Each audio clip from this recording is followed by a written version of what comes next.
कलम के सिपाही प्रेमचंद के नाम से विख्यात धनपत राय श्रीवास्तव का जन्म 31 जुलाई 1880 को हुआ था। आप हिंदी और उर्दू के सर्वाधिक लोकप्रिय उपन्यासकार, कहानीकार और विचारक थे। आपने सेवा सदन, प्रेमाश्रम, रंगभूमि, निर्मला, गबन, कर्मभूमि और गोदान जैसे लगभग 1.5 दर्जन उपन्यास और कफन, पूस की रात, पंच परमेश्वर, बड़े घर की बेटी, बूढ़ी काकी और 2 बैलों की कथा जैसी करीब 300 प्रसिद्ध कहानियां लिखी। इनमें से ज्यादातर हिंदी और उर्दू दोनों भाषाओं में प्रकाशित हुई। आपने अपने दौर की सभी प्रमुख उर्दू और हिंदी पत्रिकाओं जैसे जमाना, सरस्वती, माधुरी, मर्यादा, चांद और सुधा आदि में खूब लिखा। हिंदी समाचार पत्र जागरण और साहित्यिक पत्रिका हंस का संपादन और प्रकाशन भी प्रेमचंद ने किया। इसके लिए उन्होंने सरस्वती प्रेस खरीदी, जो बाद में घाटे में चली और उसे बंद करना पड़ा। फिर फिल्मों की पटकथा लिखने मुंबई भी गए और लगभग 3 वर्ष तक वहां काम किया। अपने जीवन के अंतिम दिनों तक वो साहित्य सृजन में लगे रहे। महाजनी सभ्यता उनका अंतिम निबंध था और साहित्य का उद्देश्य अंतिम व्याख्यान। कफन उनकी अंतिम कहानी है और गोदान अंतिम संपूर्ण उपन्यास और मंगलसूत्र अंतिम अधूरा उपन्यास माना जाता है। आपका देहावसान 8 अक्टूबर 1936 को हुआ। सन 1906 से 1936 के बीच लिखा गया प्रेमचंद का साहित्य 30 वर्षों का सामाजिक सांस्कृतिक दस्तावेज है, जिसमें उस दौर के समाज सुधार आंदोलनों, स्वाधीनता संग्राम और प्रगतिवादी आंदोलनों के सामाजिक प्रभावों का स्पष्ट चित्रण दिखाई देता है, जिसमें दहेज, अनमेल विवाह, पराधीनता, लगान, छुआछूत, जाति भेद, विधवा विवाह, आधुनिकता, स्त्री पुरुष समानता जैसी उस दौर की सभी प्रमुख समस्याओं का चित्रण भी मिलता है। आदर्शोन्मुख यथार्थवाद उनके साहित्य की एक बड़ी विशेषता है। हिंदी कहानी और उपन्यास के क्षेत्र में 1918 से 1936 तक के कालखंड को प्रेमचंद युग भी कहा जाता है। लीजिए आज सुनिए मुंशी प्रेमचंद की लिखी कहानी कातिल की रेडियो प्रस्तुति। इस कहानी में एक बेटा दुर्घटनावश अपनी ही मां का हत्यारा बन जाता है, जैसा कि इस कहानी के नाम से भी आभास होता है। प्रतिभागी हैं शारदा गुप्ता और मनोज कुमार चौधरी और प्रस्तुति मोबीन अहमद खान की। प्रस्तुति सहयोग कंचन कपूर का। जाड़ों की रात थी। 10 बजे ही सड़कें बंद हो गई थीं और गलियों में सन्नाटा था। बूढ़ी बेवा माँ ने अपने नौजवान बेटे धर्मवीर के सामने थाली परोसते हुए कहा, तुम इतनी रात तक कहाँ रहते हो बेटा? रखे रखे खाना ठंडा हो जाता है। चारों तरफ सोता पड़ गया। अरे आग भी तो इतनी नहीं रहती कि इतनी रात तक बैठी तापती रहूं। हाँ, अभी तो 10 भी नहीं बजे अम्मा। यहाँ के मुर्दा दिल आदमी सरे शाम ही सो जाए तो कोई क्या करे? हाँ? यूरोप में लोग 12-1 बजे तक सैर सपाटे करते रहते हैं। अच्छा? हाँ, जिंदगी के मजे उठाना कोई उनसे सीखे। 1 बजे से पहले तो कोई सोता ही नहीं। अच्छा। हाँ। तो 8-10 बजे तक सोकर उठते होंगे? नहीं, वो 6 बजे ही उठ बैठते हैं। हम लोग बहुत सोने के आदी हैं। इंसान जितना कम सोए उतना ही अच्छा। हमारी सभा ने अपने नियमों में दाखिल कर लिया है कि मेंबरों को 3 घंटे से ज्यादा न सोना चाहिए। वाह, ये भी खूब है। ये ना खाओ, वो ना खाओ, ये ना पहनो, वो ना पहनो, ना ब्याह करो, ना शादी करो। ये सभा क्या लोगों को सन्यासी बनाकर छोड़ेगी? बेटा, तभी तो ये सूरत निकल आई है तुम्हारी। चाहो तो एक एक हड्डी गिन लो। अच्छा? हाँ, आखिर सभा वाले कोई काम भी करते हैं या सिर्फ आदमियों पर कैदे ही लगाया करते हैं? अरे माँ, जो काम तुम करती हो वही हम करते हैं। तुम्हारा उद्देश्य देखो राष्ट्र की सेवा करना है, हमारा उद्देश्य भी राष्ट्र की सेवा करना है। बूढ़ी विधवा आजादी की लड़ाई में दिलो जान से शरीक थी।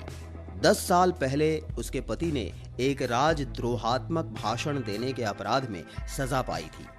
जेल में उसका स्वास्थ्य बिगड़ गया और जेल ही में उसका स्वर्गवास हो गया।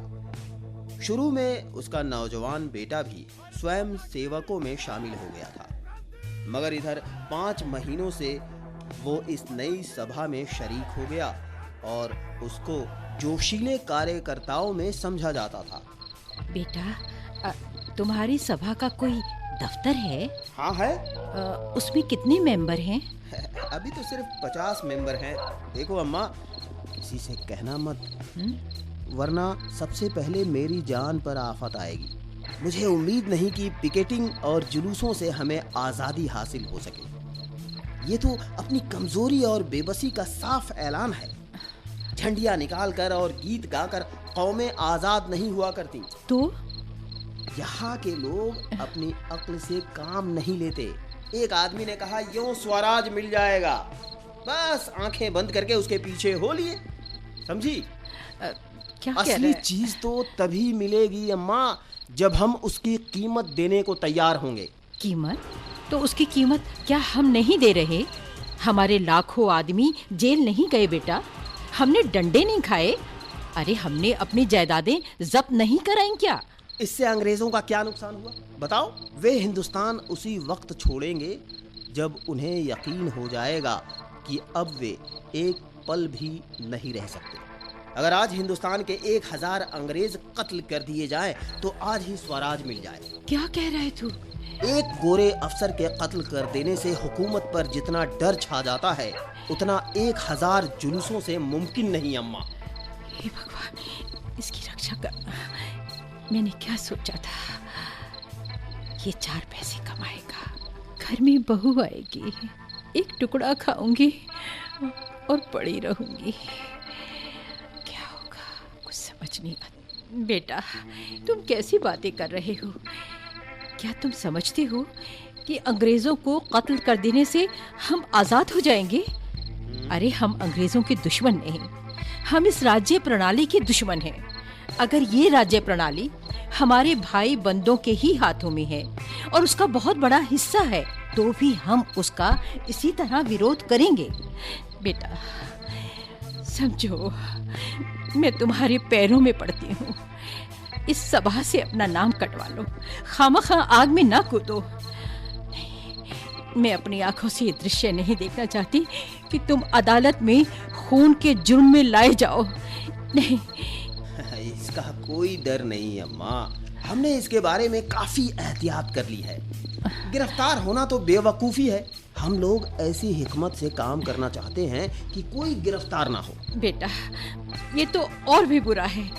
बेगुनाह सजा पाएं और कातिल चैन से बैठे रहें, ये शर्मनाक हरकत है। मैं इसे कमीनापन समझती हूँ, समझे तुम? अम्मा, तुम इन बातों को नहीं समझती। तुम अपने धरने दिए जाओ, जुलूस निकाले जाओ। हम जो कुछ करते हैं हमें करने दो। समझी? गुनाह और सवाब, पाप और पुण्य, धर्म और अधर्म, ये निरर्थक शब्द है। बेटा, जिस काम को तुम सापेक्ष समझती हो, उसे मैं पुण्य समझता हूँ। तुमने भगवत गीता तो पढ़ी है। कृष्ण भगवान ने साफ कहा है, मारने वाला मैं हूँ, जिलाने वाला मैं हूँ। आदमी ना किसी को मार सकता है, ना जिला सकता है। फिर कहाँ रहा तुम्हारा पाप? मुझे इस बात की क्यों शर्म हो कि मेरे बदले कोई दूसरा मुजरिम करार दिया जाए? हे भगवान! माँ आश्चर्य से लड़के का मुंह देखने लगी। क्या हो गया इसे? इसकी रक्षा करना। धर्मवीर खाना खाकर उठ गया, मगर वो ऐसी बैठी रही जैसे लकवा मार गया हो। उसने सोचा, कहीं ऐसा तो नहीं कि ये किसी का कत्ल करके आया हो या कत्ल करने जा रहा हो। हे भगवान, इसकी इस रक्षा। विचार से उसके शरीर में कपकपी आ गई। वो खाना खाने बैठी, मगर कौर गले से नीचे ना जा सका। कोई जालिम हाथ धर्मवीर को उनकी गोद से छीन लेता है।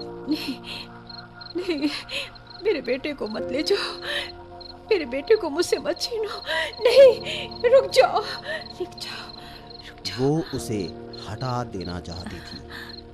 अपने जिगर के टुकड़े को वो एक क्षण के लिए भी अलग ना करेगी। छाया की तरह उसके पीछे पीछे रहेगी। धर्मवीर बाहर के कमरे में सोया करता था।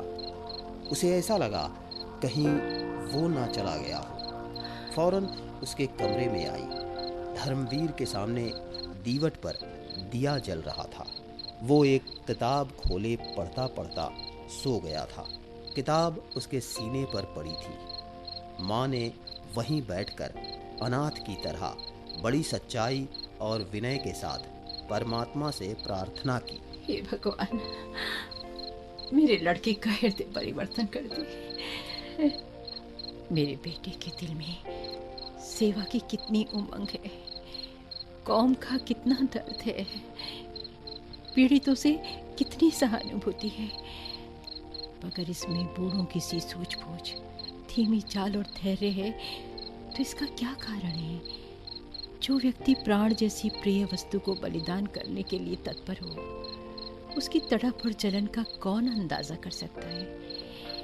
काश ये जोश, ये दर्द हिंसा के पंजे से निकल सकता, तो जागरण की प्रगति कितनी तेज हो जाती। अरे अम्मा, तुम कब आ गई? मुझे तो जाने कब नींद आ गई थी। बेटा, चारपाई के पास दिया रखकर ना सोया करो। और क्या सारी रात पढ़ते ही रहोगे? हाँ, आधी रात तो हुई, आराम से सो जाओ। मैं भी यहीं लेटी जाती हूँ। तो मैं एक चारपाई लाकर डाले देता हूँ। नहीं नहीं, मैं यहीं जमीन पर लेट जाती हूँ। अरे वाह, मैं चारपाई पर लेटूं और तू जमीन पर पड़ी रहो। तुम चारपाई पर आ जाओ। चल, मैं चारपाई पर लेटूं और तू जमीन पर पड़ा रहे, ये नहीं हो सकता। अरे अम्मा, मैं चारपाई लिए आता हूँ, नहीं तो मैं भी अंदर ही लेटता हूँ। अच्छा, आज आप डरी क्यों? बेटा, सच कहूँ तो तुम्हारी बातों ने डरा दिया। एक बात बता, तू मुझे भी क्यों अपनी सभा में शरीक नहीं कर लेता? हाँ, अगर माँ मेरी सभा में शरीक हो जाओ तो क्या पूछना। बेचारे कच्ची कच्ची रोटियां खाकर बीमार हो रहे हैं। फिर ऐसी कितनी ही बातें हैं जिन्हें एक बूढ़ी स्त्री जितनी आसानी से कर सकती है, नौजवान हरगिज नहीं कर सकते। मगर अम्मा, तुम दिल लगी कर रही हो। अरे नहीं बेटा, दिल लगी नहीं कर रही, दिल से कह रही हूँ। माँ का दिल कितना नाजुक होता है, इसका अंदाज़ा तुम नहीं कर सकते।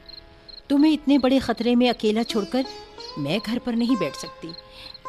जब तक मुझे कुछ नहीं मालूम था दूसरी बात थी, लेकिन अब ये बातें जान लेने के बाद मैं तुमसे अलग नहीं रह सकती। अच्छा, मैं हमेशा तुम्हारे बगल में रहूंगी। और अगर कोई ऐसा मौका आया तो तुमसे पहले मैं अपने को कुर्बान करूंगी। मरते वक्त तुम मेरे सामने होंगे, मेरे लिए यही सबसे बड़ी खुशी है। धर्मवीर ने भक्ति से विह्वल होकर माँ के पैरों को चूम लिया। जीता रहे। दूसरे ही दिन परीक्षा का अवसर उपस्थित हुआ। ये 2 दिन बुढ़िया ने रिवॉल्वर चलाने के अभ्यास में खर्च किए। पुलिस के सबसे बड़े अफसर के नाम मौत का परवाना निकला और ये काम धर्मवीर के सुपुर्द हुआ। दोनों घर पहुंचे तो माँ ने पूछा, क्यों बेटा, इस अफसर ने तो कोई ऐसा काम नहीं किया, फिर सभा ने क्यों उसको चुना? लड़ाई में व्यक्तिगत बातों से कोई प्रयोजन नहीं। वहां तो विरोध पक्ष का सदस्य होना ही सबसे बड़ा अपराध है अम्मा। बेटा, मैंने तुमसे कभी कुछ नहीं मांगा। अब एक सवाल करती हूँ। बेटा, तुम इस सभा से अलग हो जाओ। देखो, तुम्हारी बूढ़ी माँ हाथ जोड़कर तुमसे ये भीख मांग रही है।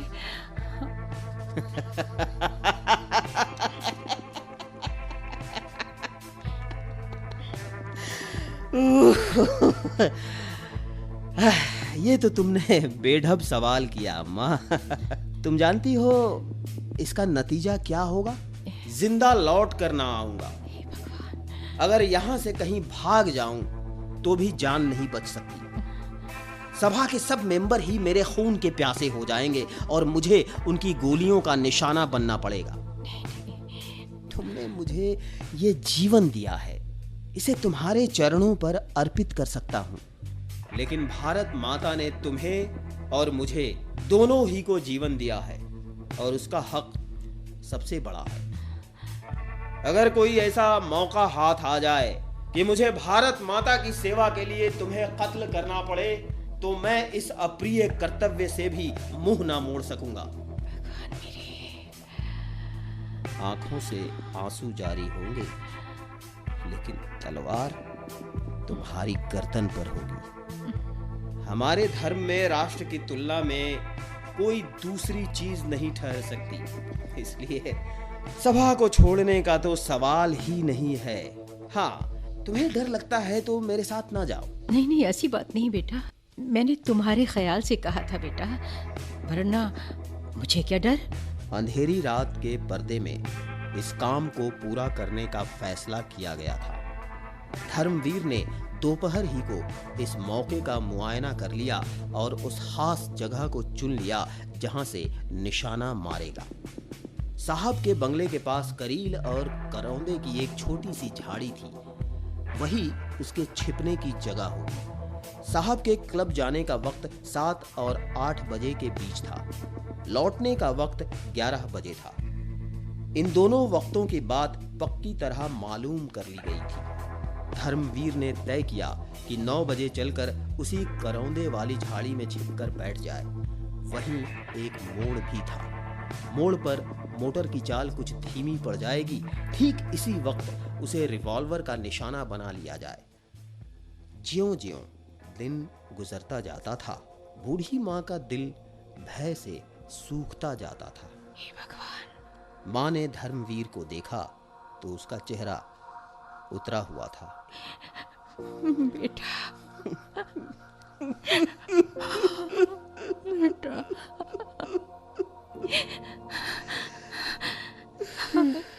क्या होगा?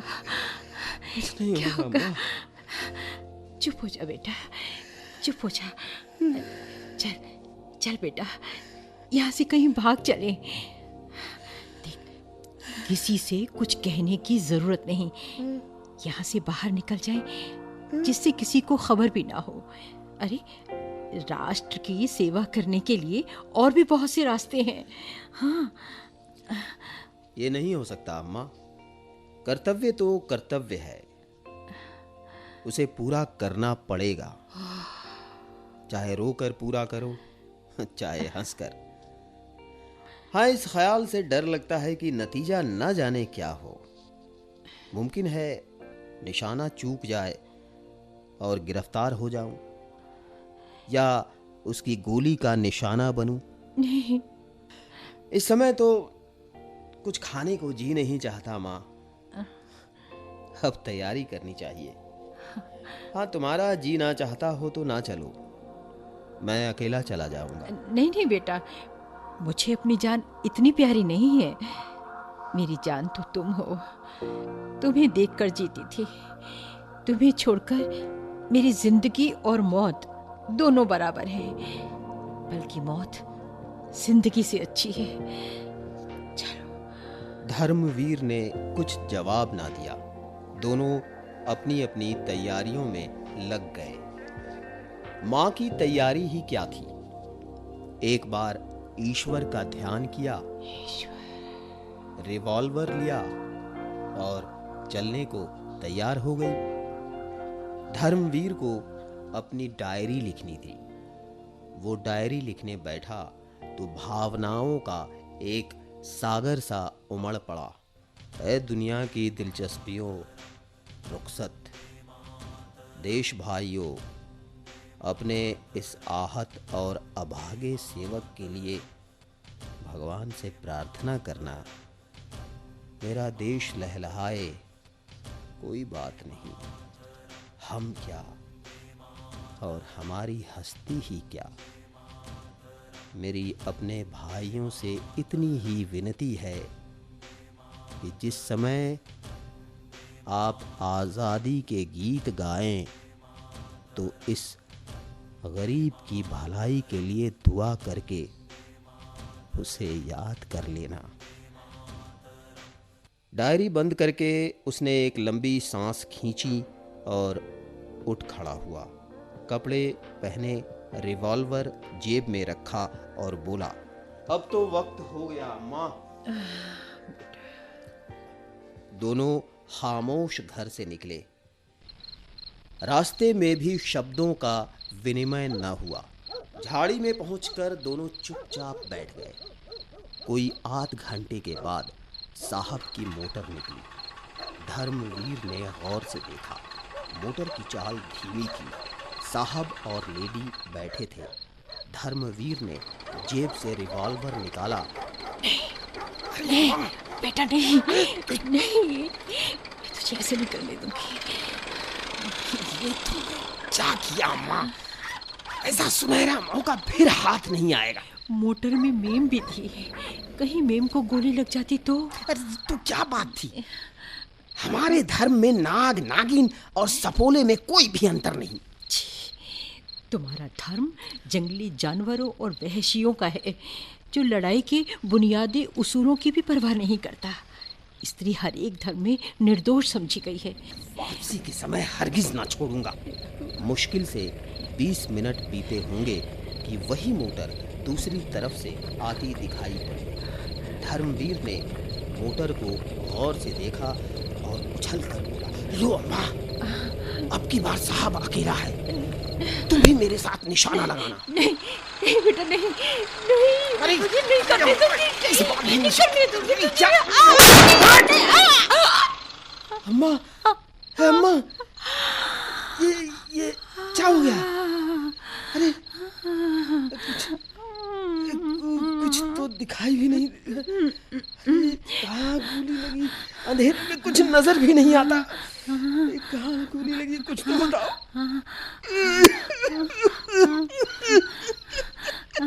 इस बदनसीब के तो तुम्हारी मौत लिखी थी अम्मा। जिसको तुमने गोद में पाला, उसी ने तुम्हारा खून किया। किसको बुलाऊं? कोई नजर भी तो नहीं आता। बेटा, मेरा जन्म सफल हो गया बेटा। तुम्हारे हाथों मेरी मिट्टी उठेगी। तुम्हारी गोद में मर रही हूँ।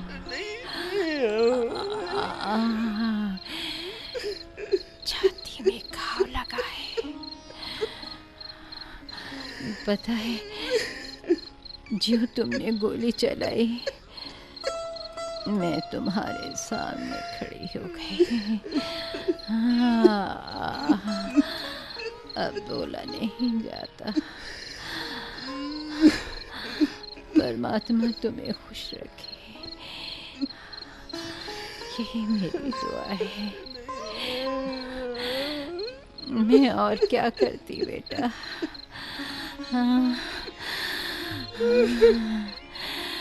माँ की आबरू तुम्हारे हाथ में है।